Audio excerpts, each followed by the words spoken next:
Thank you, Rod. So good afternoon, everybody, and thank you for deciding to choose your lunch hour with us, to share your lunch hour with us. Special thanks also to all the external guests that have chosen to show up with us here today.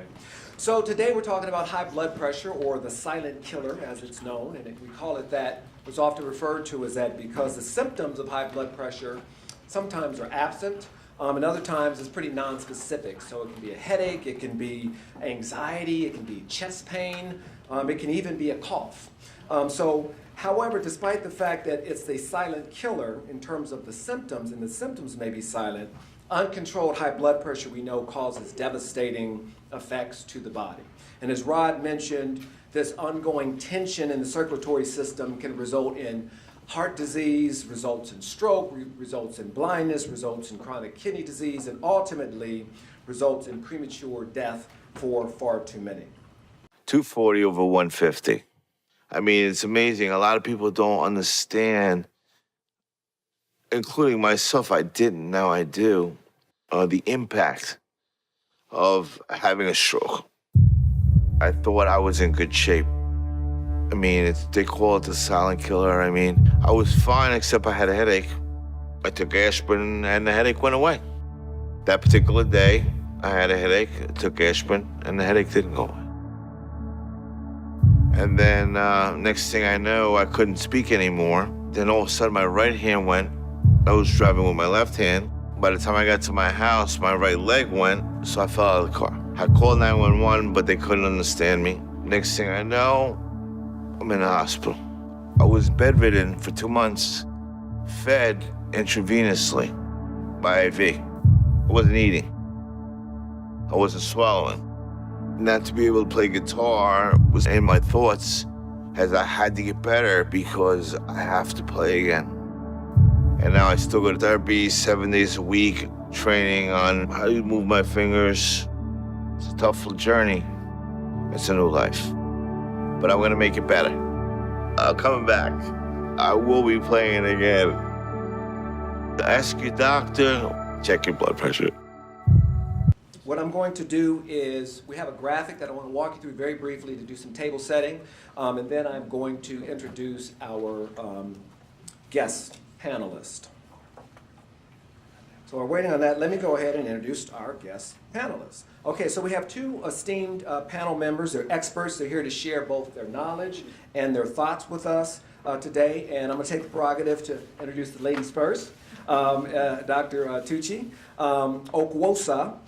She is a cardiologist. She's an associate professor of medicine at Rush University Medical Center.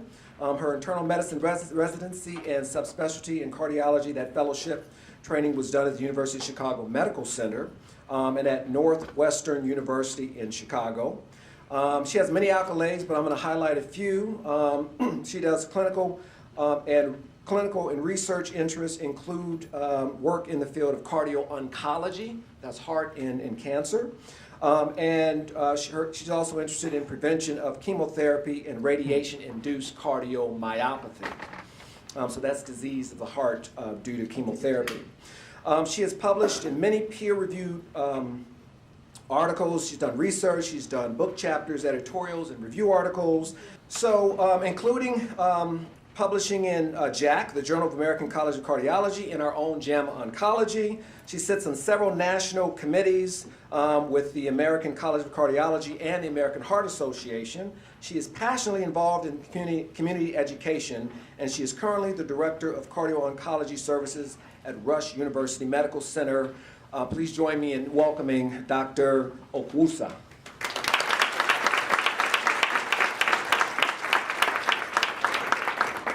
In addition, we're joined by Dr. Paul Jones. He did his undergraduate in St. Louis University and subsequently graduated from the University of Illinois Chicago School of Medicine. Did his internship and residency training at Mercy Hospital.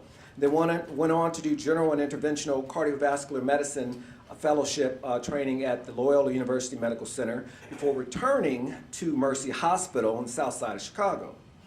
He quickly turned that program around and quickly developed a quality-based clinical programs there that garnered national acclaim and recognition for excellence in clinical outcomes, including being designated as one of America's 100 best hospitals for cardiac care in 2016, and is the only hospital in Chicago to have received a top 5-star rating in clinical outcomes for the management of patients with acute MI, that's heart attacks, for 10 consecutive years.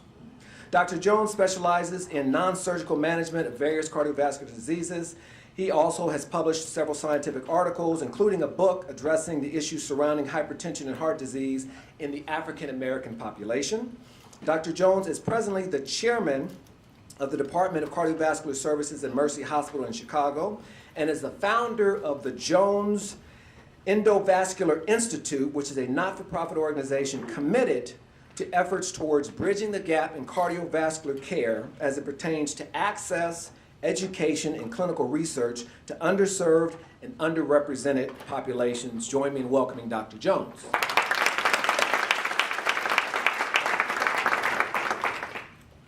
Okay, so let me walk you through one graphic, and this is adopted from a study that our team did. I don't know if Dr. Wozniak is here, but we did a very elegant study called the Hypertension Control Cascade. I'm just going to walk you through this very briefly. It's very simple.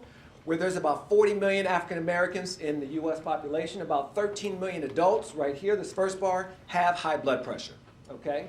Now, those that have high blood pressure, about 12.1 million, just over 12 million, have a usual source of care.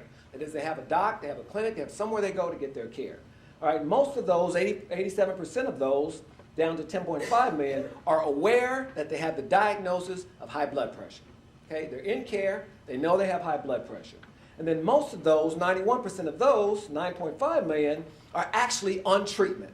They can tell you, I'm on treatment for my high blood pressure, I'm on medicines, I've been prescribed those medicines, I'm picking those up, I'm taking them.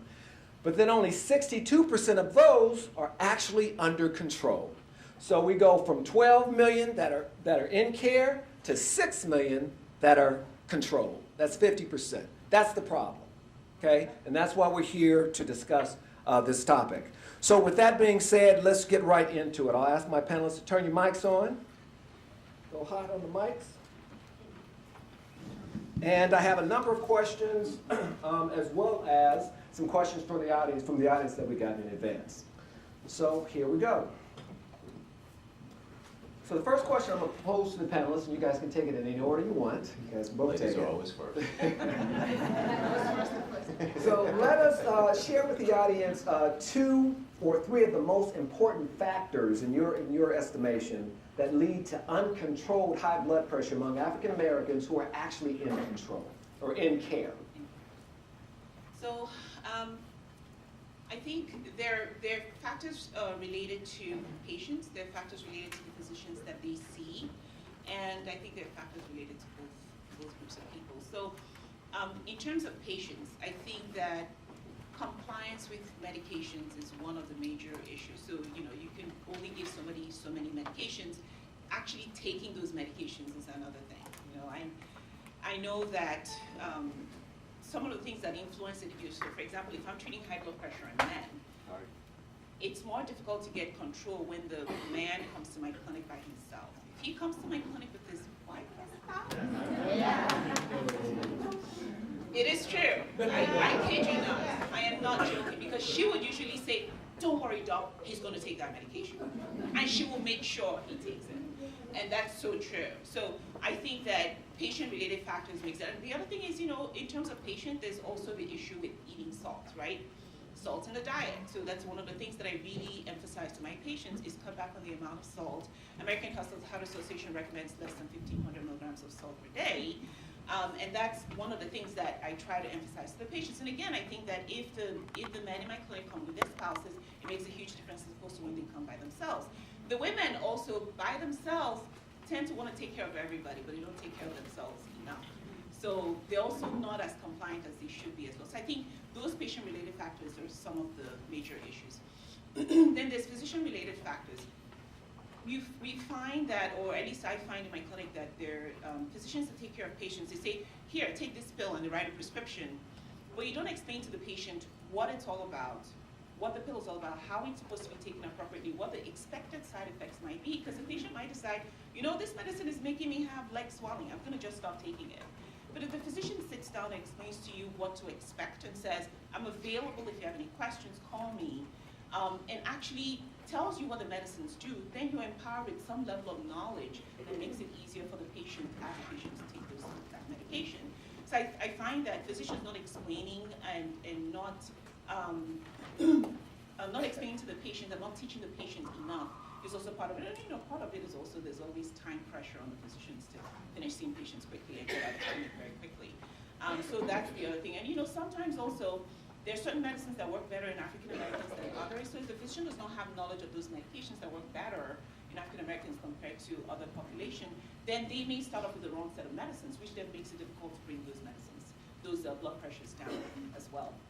So I think it's both sets of factors, which sometimes are also related to each other. I think those are the major issues that actually reduce the level of control that we would like to have. Good, thank you. That's quite a mouthful, Dr. Jones. If you want to pick up on a little bit of that, but I also want to ask you, because Dr. Bosa brought up something, are there different obstacles and nuances in the control of blood pressure in women compared to men? Well, the answer to both questions, I think, I just want to echo many of the things that my distinguished colleague here has referenced. The problem that you pointed out first and foremost is a serious problem. It's very real. I think that those numbers may even be more profound than we're led to believe by your graphs, particularly if you look at certain subsets, economic status, inner city versus suburban patients, et cetera. Clearly multifactorial. Education, I think, has been alluded to, vitally important. There's not enough education at the level of the patient, the particular provider, be it a physician, nurse practitioner, what have you. Either they're not allowed to have enough time to really connect with that patient and communicate to them the importance of truly controlling that blood pressure. Even though you feel great, you still got a major problem. And we don't want, and certainly the patient doesn't want to wait until such time that symptoms develop before we get serious about this. And sometimes it's hard to convince patients, particularly when you got to take a pill for something that is not hurting me or bothering me at this point in time. That's an important concept to try and get to patients. So you need time for that education. Education on the provider side, the physicians, and or the physician extender nurse practitioner. All too often, I see evidence that the actual provider doesn't understand the disease process as well as they should. And as a result, the therapy is compromised, and you're certainly not getting that target.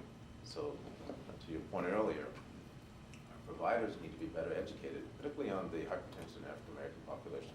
But there are some true differences and unique features of it. To get to your point about differences in men versus women, there's no question. I mean, I think she touched on it. For one reason or another, and I don't know if it has something to do with that extra X chromosome or not, but the women certainly are more in tune to their healthcare needs, whether they need it or not, than men. There's no question about it. And they're going to be more likely to show up, ask questions, which is a good thing. Sometimes, questions are over the top, but again, I always encourage them, it's better to ask than not. Right. Men, again, we have this sense of, again, being far more independent, more introverted in terms of healthcare and what needs we may or may not need. And they're far less likely to express concerns about their health until such time that it's too late, I think was referenced in your video there. We see that scenario all too often in our practice, all too often. Thank you.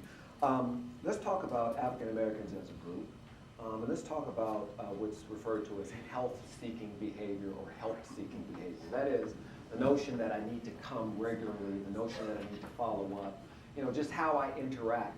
Again, African Americans and interacting with the healthcare system versus others. Are there any important nuances or relevant nuances there that might impact this problem? Well, the answer is obviously yes. Help-seeking behavior, healthcare, part of that is access, right? You might have an enthusiastic patient that want to be more proactive and seeking help, care if you will, or being followed up sooner than later. But again, particularly in certain areas like the city of Chicago, for example, the physician might not be able to see that patient as frequently as they would like. Okay, particularly now you're in this arena of physicians being more employed than not. Their schedules are so booked and socked in. They're only given one really relatively small period of time to actually see that patient. Then you get all the paperwork and what have you, computer work to squeeze in there. And then you're booked 3-4 months in advance. So the time for that individual to get back in to see you in a timely fashion becomes challenging. So the role of the physician extender becomes much more germane. But you have to develop those healthcare teams. So the physician extender needs to be better educated, incorporated into a true team, partner with the physician. I don't see enough of that. That will help those patients that are truly enthusiastic about coming back for an additional visit with the provider, or, and I hear this all the time, to be honest with you, way too much, because we provide these services in our offices to compensate them. But patients, more often than not, don't even have the access of being able to call and to speak to a provider when they need to. Okay, because the primary care physician's office is not staffed appropriately to accommodate that. Particularly, again, in these offices where the physicians are salaried, and I don't know if we got any business folks in here, but corporate America now has got their hands too far and too deep into the cookie jar, and they're managing physicians' offices, and they're deciding what type of support personnel and services that are available to the patients. And I hear PC doctors all the time, hey, I just can't make it with just an MA. Okay, and try and manage all these patients and return phone calls and what have you. And I know in my office, as a cardiologist, I have a nurse practitioner in addition to MAs. And we're 24/7 in terms of having someone that they can access with a phone call. Many other physicians' offices are not staffed to be able to accommodate those types of services. I think that's a big problem. I completely agree with everything he said. I think the other thing that I could add is that one of the problems that some patients have is, in terms of access to the physician, is actually having a physician. I've seen patients many times that they have a physician, they've seen a physician, and they feel the physician spends, they say, well, the physician just spent 5 minutes with me. And then they say, okay, why am I in this physician's office? They're going to spend 5 minutes with me. And then they go to the next physician's office and they spend 5 minutes with them too. And then they give up and they say, I'm done. Until such a time as when maybe a friend or a family member says, oh, I know this particular physician takes their time and all that.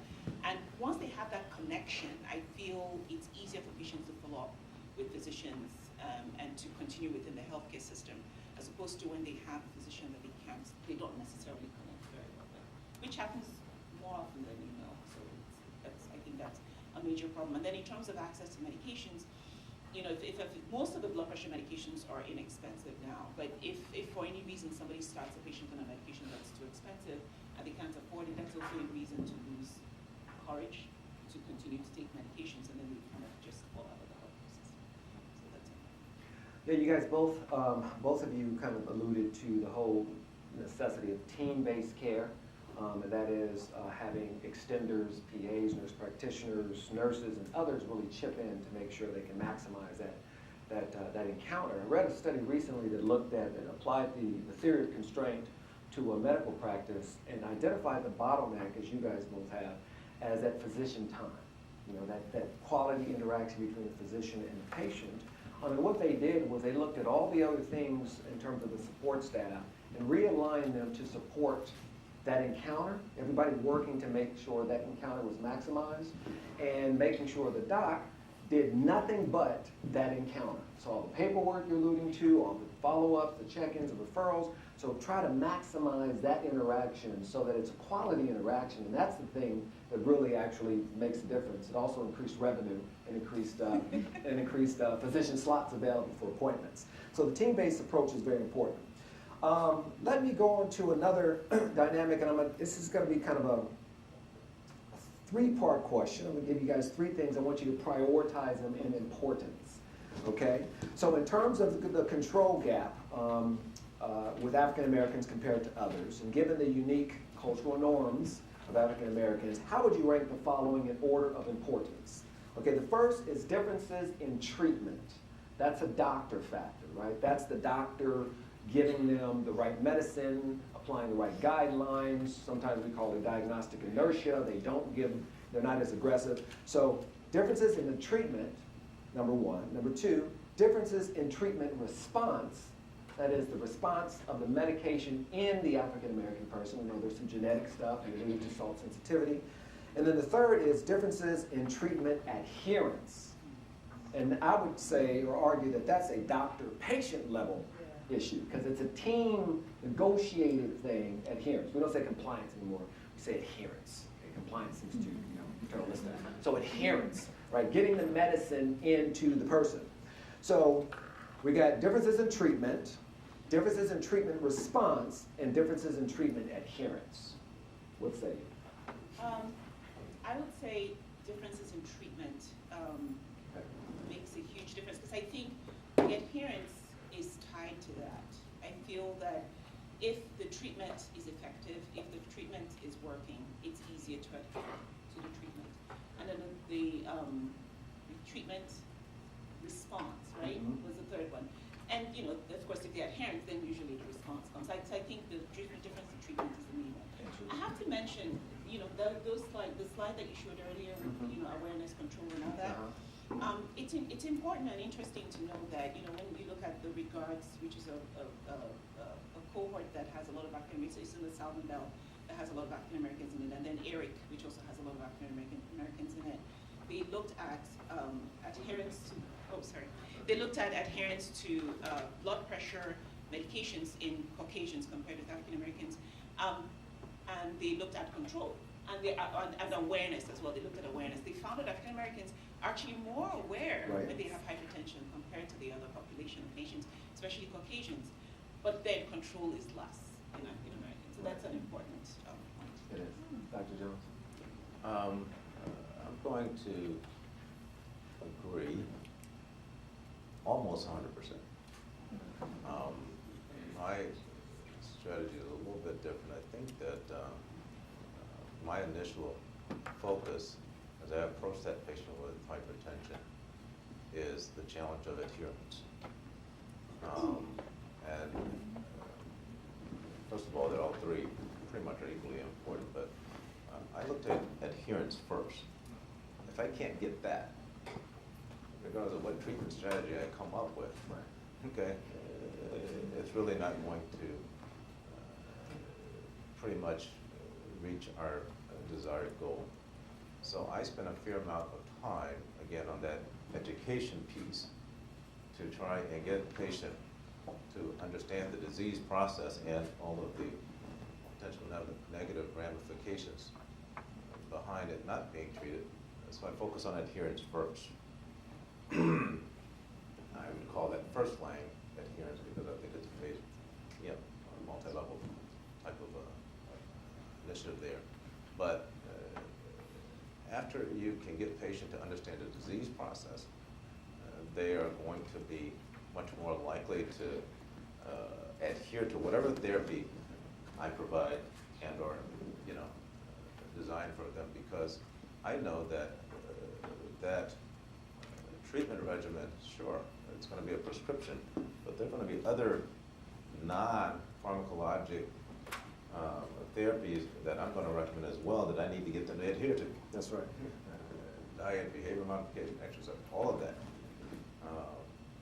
Then, once I got that patient pulled in, engaged, and being a truly firm member of the treatment team, if you will, for their overall well-being, then I understand their pathophysiology, if you will, and the disease process, and then I select the appropriate treatment strategy accordingly. And then we talk about drugs, et cetera. But I think adherence, man, if you can't really get that patient in tune, engaged, and understand what they got, nothing else really is going to really be as effective. Right. Makes sense. Makes sense.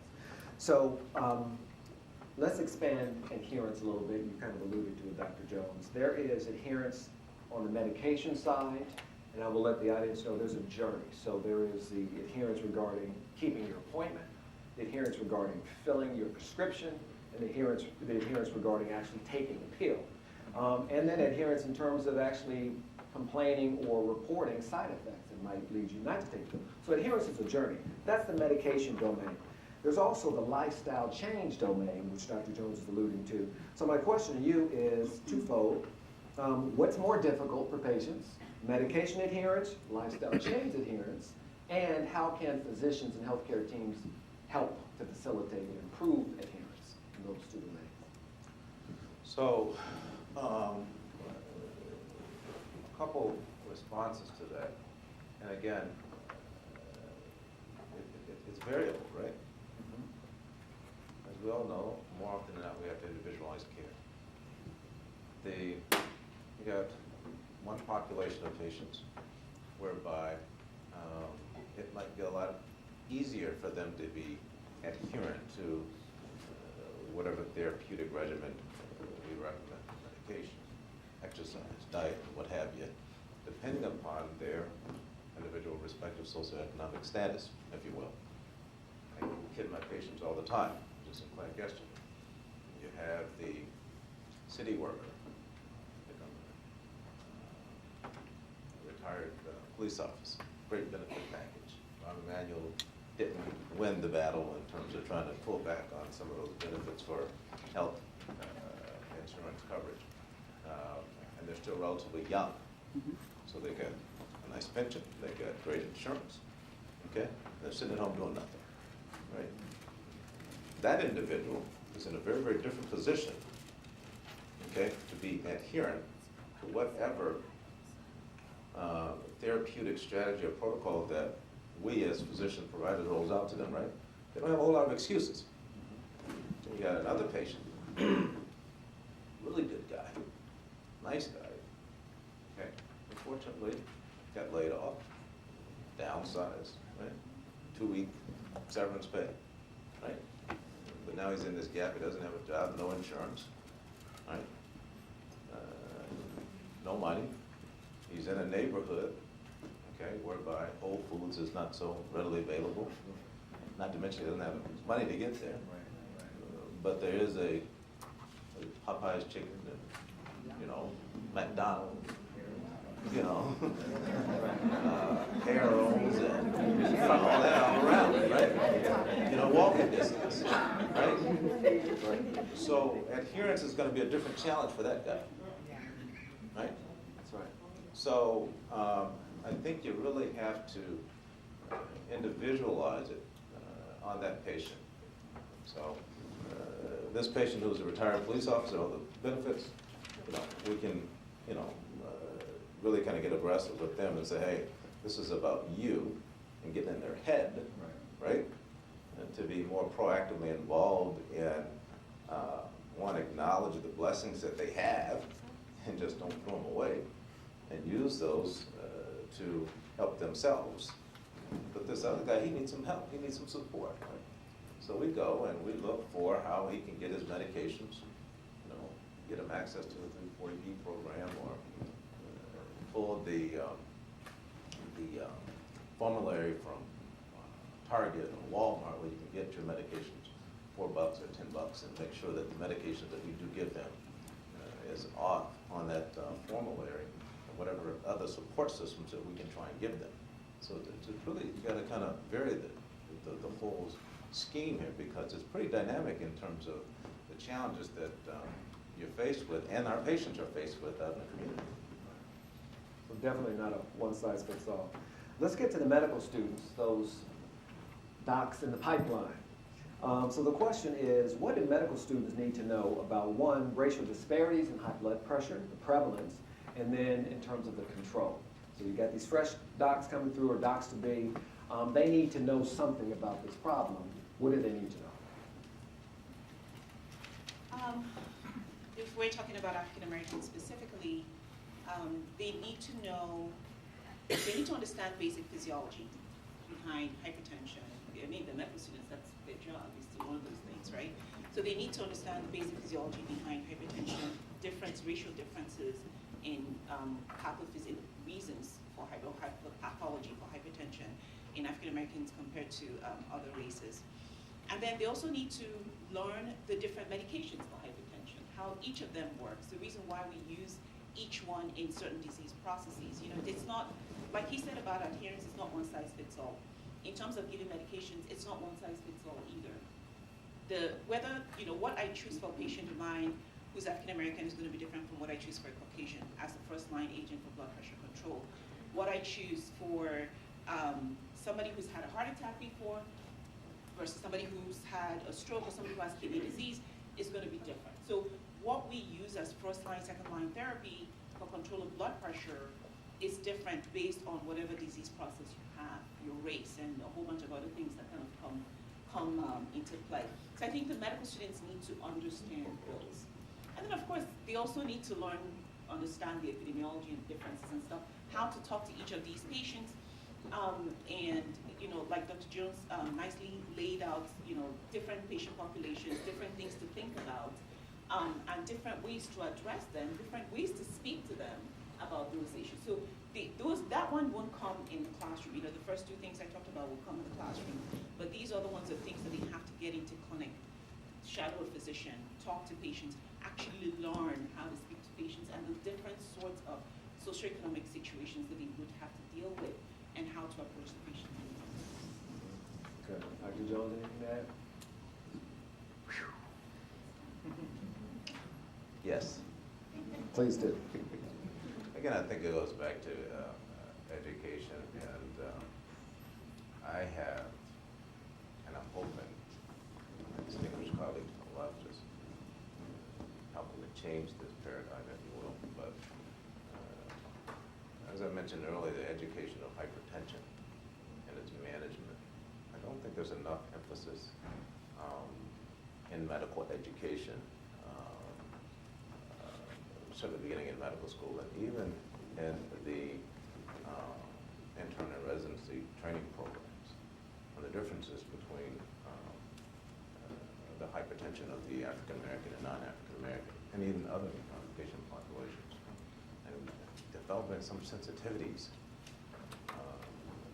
to those ethnic variations, if you will, and stressing the importance not only their independent variations in maybe the pathophysiology of that disease process, but again, back to this issue of adherence, compliance.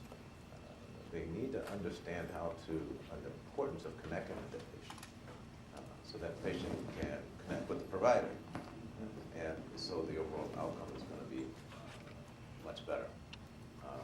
But man, I interact with a fair amount of residents and what have you across the country when I go and talks and what have you. But and I get involved in these discussions and conversations, but I don't think enough of it is really being taught. And then I see some of the pharmacologic regimens that patients come into my practice with, and they're coming, some of them, to be honest with you, out of the academic medical centers, is where the PCPs are, so I'm a little surprised. So I think education still continues to be an opportunity there, and it starts with, again, with our medical students. Right, and we know from a study that our team did and published that medical students do not know how to take blood pressures properly. So unfortunately, you know, that there's a gap there as well. So if you can't get that right, you know, you're gonna miss a lot of nuances. I'm going to echo that piece too. 'Cause that is one of my old pet peeves, because I take my own pressures all the time when I do teaching rounds and stuff like that. You know, I ask for vitals and orthostasis, and I can't tell you how many house staff says, well, this is what the nurse got. You ask the nurses, and the nurse said, well, that's what the MA or the Right. CP, Kick the can on down the line. CP got. Right. You know, I said, well, did anybody actually validate that or double check that? And it's not just the double checking, it's also what's, you know, the method, right? So the MA would use the machine, and we as physicians, when we come in and find that it's high, that's something I teach my students all the time, you have to do a manual blood pressure measurement in both arms. Okay. There you go. I just met her. So we got the right panel here. All right, let's talk about motivational interviewing, and then we're going to open this up to the audience in just a second. I got one or two more questions, actually some from the audience. But motivational interviewing, do you know about that? Do you use it? Medical students need to learn more about that. Again, For the audience who may not know what it is. So I'm assuming I understand what it is, but you know, I agree with you 100% on that piece. And again, it goes back to trying to connect with that patient. Particularly, I think you mentioned earlier about the men and how they are, you know, probably the least, you know, compliant, most difficult patients, if you will, to be adherent and or compliant. I use a lot of motivational interviewing, if you will, in that population. And to be honest with you, that's probably the best therapy to get those guys engaged, you know. I immediately go to, hey, the mortality rate, okay? And this is one that you can't blame anybody else but yourself. You're not being a victim of a drive-by, you're not being a victim of, you know, police brutality, what have you. This is all in your hands for you to control. And if you don't care, you're contributing to the problem, and I'm going to eventually find myself being very lonely here as one of a rare breed of human beings, which is a male African American that still is alive. Right. So if you put enough fear into them and or motivate them enough, Scared you know, straight. and I always end up the conversation. If you don't, you know, well, I'll write you a prescription for a 9mm, and you can just go home and just shoot yourself. Be done. Yeah. So yeah, you got to do something to motivate these guys. Do you teach motivational interviewing to your students, or have you used it? I'm assuming motivational interviewing is what he's talking about, right? Which is saying and talking to patients about issues that relate to them in such a way that they see the point of view that you're trying to put forward to them and make changes to their life. Is that what? Yes, and kind of reconcile their behavior with their goals. So if you want to live a life expectancy of 70 or 75, if you want to avoid having a stroke, you know, you got to understand that if that's if that's your goal, then your behavior has to change accordingly to support that goal. So I use that a lot in my clinic, yes, and I do talk to, I don't use the phrase motivational interviewing, Sure. but that is basically the way I talk to my patients and the way that I also teach my students to talk to patients, because one of the things I think that patients need to realize, like Jones pointed out earlier, a lot of patients, because, you know, the phrase hypertension is a silent killer is one of the most powerful phrases out there in medicine, because that, you know, this video that you showed with that guy, that's exactly what happened to him. People don't know, and I tell patients this all the time, you don't know what hypertension does until it happens. And when it happens, patients say, oh, you know, I'll know over the years, blah, blah, blah. I said, no. It happens just like that. You know, you have that stroke just like that. You have that heart attack just like that. And those could kill you right away. Think about your family. Think about your kids. Think about all these people. And I think one of the things that is very powerful with African Americans is when I particularly mention dialysis. It's a very strong one. You know, you don't want to end up on dialysis, because if the blood pressure continues to be high, that's something that can happen to you. Nobody wants to go and sit by a machine 3 days a week for 4 or 5 hours each time, right? Nobody wants to do that. So I think that's one of the major things to bring up to them. Again, like I said, remind them about their family members and how long do you want to live? Who do you want to live for? And the fact that some people say, oh, I don't care if I die, and I say, well, if the stroke maims you, that's very different from dying, right? If you die today, okay, fine, you're dead, you're gone, you don't even know what's going on. But if it maims you, Yes. and you're bedridden And disabled. or disabled, right, exactly, then that's a major problem. And so speeches like that actually do help patients start thinking about it. And then I think one of the most important things I do in my clinic is after talking to them before they leave the clinic, I always focus on lifestyles. To me, if you have that patient that you can get to take that 30-minute walk 3-4 days a week, they're so much more motivated to take their medicines. They're so much more motivated to talk to others around them. They're so much more motivated to come for their follow-up visits if you're able to engage them in lifestyle changes as opposed to just go take pills. Right. That's what I find. Good, so any questions from the audience? I have a few more, but I'll save those in preference to you. Yes? Is there a medical definition of uncontrolled hypertension? Is that something that we, the patients, would say, or is it something the doctor would say?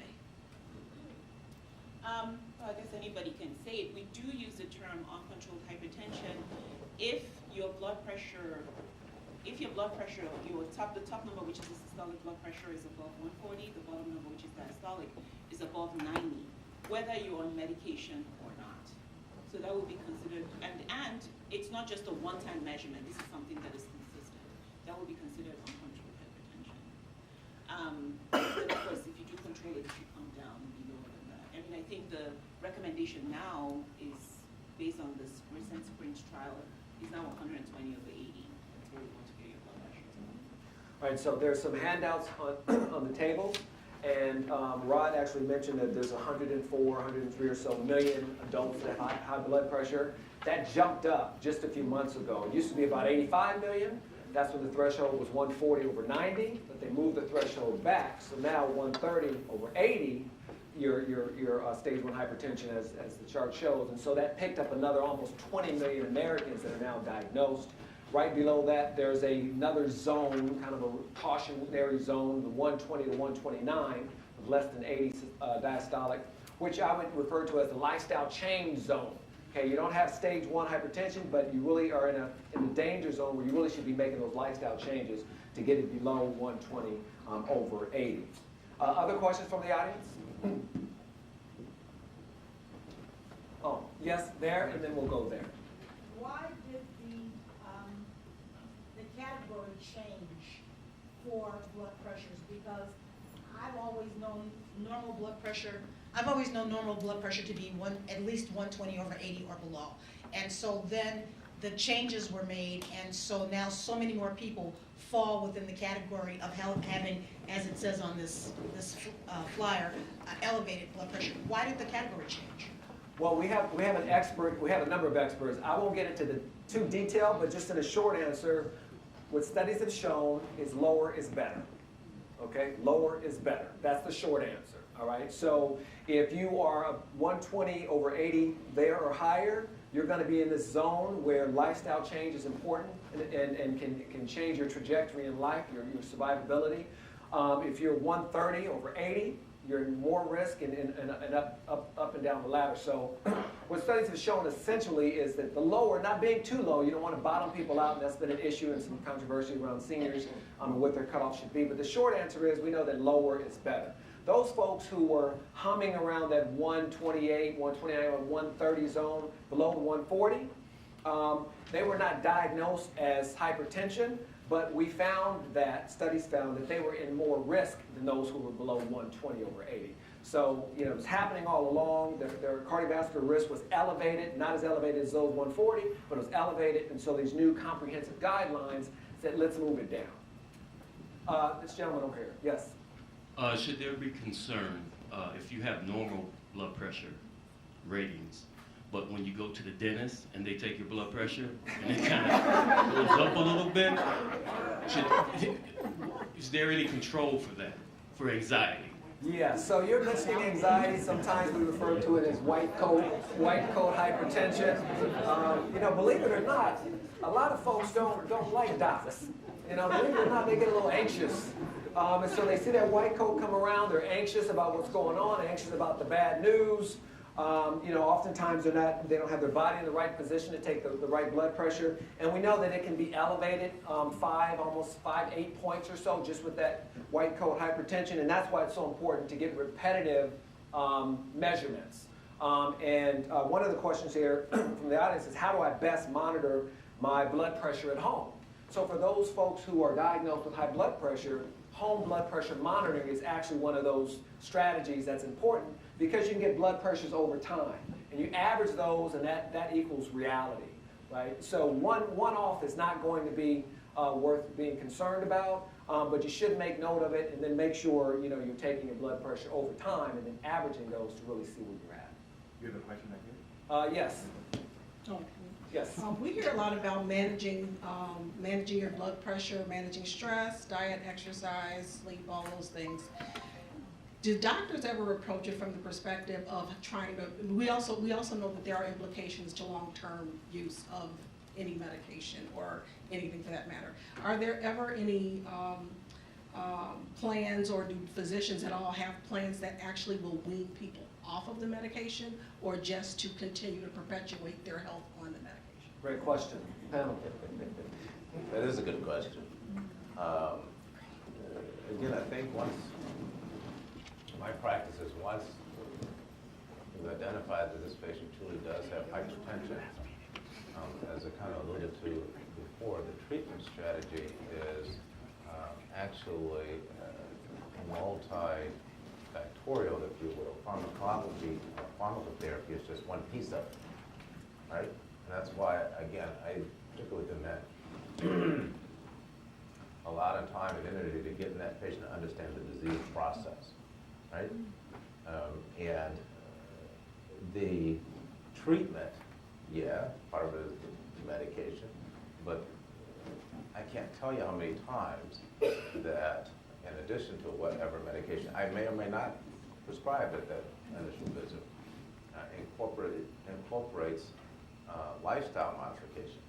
I've had patients on one end of the spectrum that are, white collar, these big business guys that are in these, high risk deals and all this money and stuff like that. And, I had one relatively young entrepreneurial type of a guy that was in one of these big multi-million-dollar deals that unfortunately received a lot of press in the paper and stuff like that. And the stress of that was driving his pressure through the roof, okay?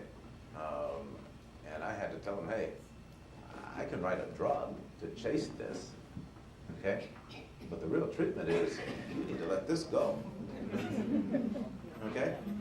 So stress reduction in that particular patient was huge, okay, huge. So I ended up, giving him a little something for his blood pressure, but I gave him something short-term for the stress until he got his arms around that and could roll that back, and then we were able to get him off of that medication for the stress, right? Okay? You have other patients that their lifestyle is such, their eating habits, they're going and eating pole sausage, all this salty food and all this other kind of junk, right? You get a little medication to keep them out of danger, but they have to do their part as well, okay? So you gotta run it down different paths, and oftentimes it's at the same time in parallel.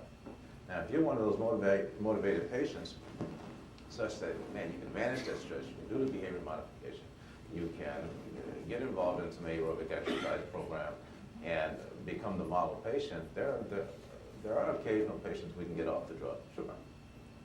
But you just can't say, I'm starting on a blood pressure pill, can I get off of it down the road if I'm not going to do anything to help myself? And actually speaking to that, I can tell you that there's some patients I say, well, Mrs. Jones, I see your blood pressure is elevated today. I think we could start you on 1 or 2 medications. Then I let her think about it for a little bit and say, oh, we could just have you work on salt in your diet. What do you think? A lot of patients would say, I'll work on the salt in my diet, especially if I identify that that's part of the major problem. Or we could just have you lose 10 pounds by the time I see you the next time. What do you think? A lot of patients don't want to take medicines. Patients would prefer not to take medications. And so if you give them that option, I would rather they make lifestyle changes, and then if there's any residual elevated blood pressure, make those changes that we need to make to control it, rather than start them on so many medications in the beginning, and they're just taking medications and still eating all the salt and not exercising and still gaining weight and all that. So those lifestyle changes are very important. And there are patients that we've seen, and I'm sure Dr. Jones would agree with that, that they lose weight, their sleep apnea gets controlled much better because they lose weight, and they're able to come off of their blood pressure and even diabetic medications, right? I mean, there are patients like that. So those are really very important. But, you know, setting forth a plan for those people ahead of time on how a path to coming off of those medicines, it's you know, it's things you can discuss with them that could happen, but not until they make those changes. There's time for one more question. Thank you. Thank you so much, first of all, doctors, for coming and spending time with us. I think this is a really wonderful opportunity for staff to be able to talk to physicians without an appointment and without being charged. So thank you. So my question has to do with culturally in the Black community, food, really highly caloric, salty food, is a regular part of the diet, regular part of celebrations, and there's some historical roots to a lot of our foods. So could you speak a little bit about, as you're trying to work with that patient and making different decisions, how do you address that? And then where does a plant-based diet come into play? I'm gonna give a piece and you get a piece of that. I'm gonna have you, you're gonna do the plant-based diet. She's over with the guru. Thanks for giving me water. But something, you know, that you did bring up, and I'm a little passionate about it, to be honest with you, before I'm gonna address it, I kind of alluded to it earlier, that not the all too common scenario of trying to advise patients when they have very limited resources that are out of their control. And you go into our community all too often, again, you'll see, gosh, all these heart unhealthy, you know, activities and vices around us. You know, these fast food, you know, places just like, again, just within a block, right? You see the fried chicken, polo sausages, McDonald's and stuff like that. But if you go out into Hinsdale or North Shore, Orange County, on the West Coast, you know, other areas, you don't see any of that. Right? You don't see any of that. So help me understand that, right? Our politicians need to step up to the plate, to be perfectly honest with you, and really be proactively involved in demanding certain things happen and or don't happen in our communities. Dr. Terry Mason, I don't know, I'm sure you guys know Dr. Terry Mason, who is a friend and also a patient, but he and I have talked on this subject on numerous occasions. It's a big problem. We have too many, gosh, the drugs filter in our community, the bad foods in our community, the unhealthy environments to go out and exercise in our community. These poor kids coming up in all of this, they don't have a shot at it. Yeah, I mean, really, they don't have a fair chance here. And you go to other communities, it's very, very different. So I can talk hours about that, but, you know, I think we have to go to our politicians. Do you want to add on a plant-based diet? Okay, so I think that as somebody who grew up eating meat and everything, it's difficult to go from eating meat to being vegan the next day. It's a difficult thing to do. And I think most people would agree with that. The one thing I always always emphasize to patients is cutting back. That's doable. Yes. Patients can see that, they can see themselves doing it. And so I usually start off with, how much meat do you eat? So, and I, of course, I always emphasize red meat is a problem, you know, chicken and fish. Most people, you know, there's some that say I hate fish, but a lot of people do like fish. And so, you know, I always start them by saying, how much do you eat? And then in my mind, if they say, let's say somebody says, I eat beef 5 days a week, I say, can we start off by doing 2 days a week? Now, to me, 2 days is still a whole lot, but we could start off with that. And then we just slowly work our way down. It's easier that way than just saying, oh, you have to eat a plant-based diet all through. And then we just basically work through all the different dietary components. We do a little bit each time, and I find that slow changes makes a difference, and patients are easier, it's easier for patients to comply that way. And in terms of hanging out with family and eating a lot of unhealthy food, I never say never ever do that. It's not possible. It's part of socializing for some patients, right? And so what I usually emphasize is, you know, once in a while, if it's an anniversary, go to town. If it is Christmas, go to town, you know. But salt is a problem because you can end up in hospital with heart failure with salt, right? So that one is always usually, it's a major one. But in terms of eating things like the red meat and all those, you know, tomahawk, my patient told me tomahawk, I'm like, what is that?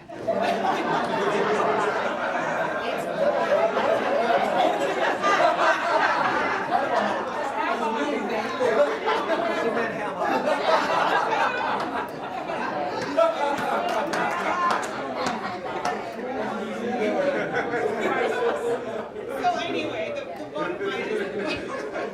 bottom line is, once in a while is okay on special occasions. Just try your best not to make it a habit. So I think little baby steps, you know, but the goal, you have a goal in mind to get to that goal, but baby steps to get there. Great. Let me just share something before we close. The Improving Health Outcomes team has a kind of a growing health equity portfolio. And one of the projects that we have that we're doing under the stewardship of Dr. Christopher Holliday here and Mike Raycotts and others is called the HELP Project, or the Health Evaluation, HELP, stands for Health Equity Learning Project. And we're really focusing on blood pressure control for African American men specifically. And so we're going to be doing some things to identify what are those top obstacles, and then we'll go through a certain level of filters with subject matter experts. We're doing one next month at the with the American College of Cardiology. They're meeting, having a working group with some national experts. And then we'll be doing some focus groups with both patients, providers, and researchers to try to get closer to what are those top 2 or 3 obstacles that are accounting for this blood pressure control gap. And then we're going to go ahead and develop a couple of interventions that we hope to really enable with digital strategies. So that was one of the questions, kind of digital strategies. We're talking about e-pill boxes, we're talking about wearables and other digital things that can really help the patient be more adherent to their medical program or their lifestyle change program. So that's in the pipeline, and we're working on that as well. So with that, please join me in thanking my panelists.